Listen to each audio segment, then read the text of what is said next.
तो बात चल रही थी कि रिकॉर्ड जो है हम लोग स्टोर कराते हैं। स्टोर किस लिए कराते हैं? एनालिसिस के लिए भी स्टोर कराते हैं कि पता पड़ सके कि कोई पर्टिकुलर पेशेंट जो है उसमें क्या सिम्पटम्स थे, या अचानक कोई डिसीज़ हो जाती है तो उसे पता करा जा सके। पेशेंट का रिकॉर्ड निकाल कर के, जैसे मैंने बताया अभी कोरोना में भी जो डिफरेंट पेशेंट्स होते थे उनका रिकॉर्ड निकाला जाता था, उसका एनालिसिस करा जाता था। और एनालिसिस करने के बाद ये सोचा जाता था कि इसका ट्रीटमेंट क्या हो सकता है, और उसके बेस पर फिर एनालिसिस होता था कि क्या मेडिसिन बनाई जाए। तो ये सारी चीज़ें होती थी उस समय। तो ये ज़रूरी है कि रिकॉर्ड को सेफ रखा जाए कि हम लोग ना ही आगे फ्यूचर में कोई ख़ास डिसीज़ होगी इसके लिए, बल्कि इसलिए भी ताकि हमें आगे और अच्छी मेडिसिन बनानी हो तो हमें सिम्पटम्स मालूम होंगे, हमें मेडिसिन का भी रिकॉर्ड रखना होगा, मेडिसिन का रिकॉर्ड भी होगा, सब चीज़ होगा।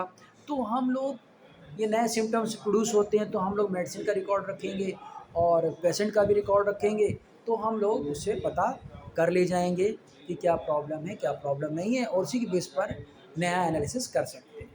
तो ये ज़रूरत होती है हम लोगों को कि रिकॉर्ड को रखने की ज़रूरत पड़ती है।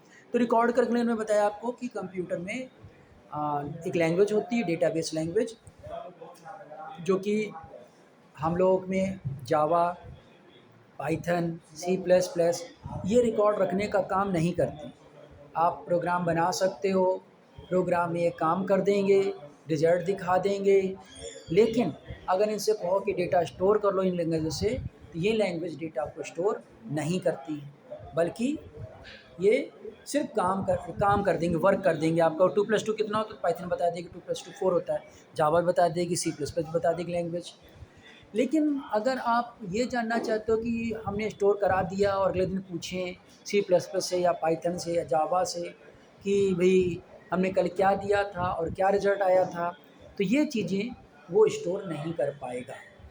तो स्टोर नहीं कर पाएगा तो उस केस में क्या होगा कि हम लोगों को पढ़ना पड़ता है ये सब लैंग्वेजेस, और इन सब लैंग्वेजेस को हम लोग अगर ऑनलाइन प्रोवाइड करना चाहते हैं, सॉरी, इन सब रिकॉर्ड को ऑनलाइन प्रोवाइड करना चाहते हैं, तो उसके लिए फिर हम लोगों को वेबसाइट की भी ज़रूरत पड़ती है।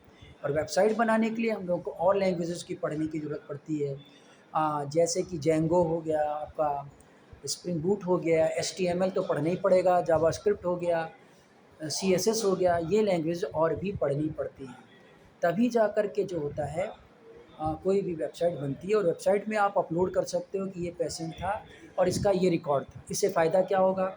इससे फ़ायदा ये होगा कि अगर कोई दूर डॉक्टर्स बैठे हैं, उनको किसी पर्टिकुलर डिसीज़ के बारे में पता नहीं है, तो एक तो अवेयर हो जाएंगे कि ये पर्टिकुलर डिसीज़ फैली हुई है और उसके बारे में क्या-क्या ट्रीटमेंट चल रहा है, या क्या-क्या ट्रीटमेंट हो सकता है, या क्या-क्या एनालिसिस करा जा सकता है, ये भी वो बता सकते हैं।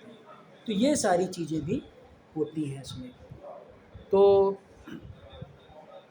ये सब चीज़ों को पढ़ना पड़ता है, अगर वेबसाइट भी बनाना पड़ेगा तो डेटा को हम लोग ऑनलाइन भी ला सकते हैं, जिससे डेटा को फेच कराया जा सकता है डिफरेंट डॉक्टर्स द्वारा, जो कि दूर बैठे हों या पास बैठे हों, कहीं पर बैठे हों, उनके द्वारा जो है इसको फेच करा जा सकता है, पढ़ा जा सकता है। तो रिकॉर्ड को रखना बहुत बेनिफिशियल है, और जब उसमें फिर हम लोग क्वेरी वगैरह पढ़ेंगे तो और भी ज़्यादा आपको समझ में आएगा।